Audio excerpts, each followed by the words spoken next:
ነብዩን የሚከተል ሰው ዱንያውም አኺራውም ያምራል። لقد كان لكم في رسول الله أسوة حسنة لمن كان يرجو الله واليوم الآخر ነው በአላህ መልእክተኛ አለይሂ ሰላቱ ወሰላም መልካም አርአያ አላቸው አላህንና يوم الآخر يوم القيامة ለሚፈልግ ሰው ሁሉ ማለት ነው።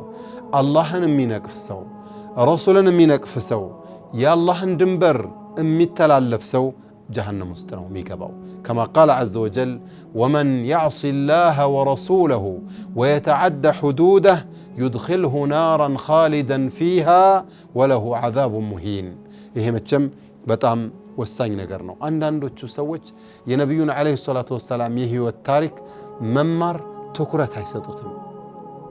ፊቅህ ይቀራሉ ጥሩ ነው፣ ሐዲስ ይቀራሉ ጥሩ ነው። لكن የነብዩን አለይሂ ሰላቱ ወሰላም የህይወት ታሪክ ሐዲስም ስንማር ፊቅህም ስንማር እንደዚሁም ደግሞ ተፍሲርም ስንቀራ እግር መንገዱን አለ።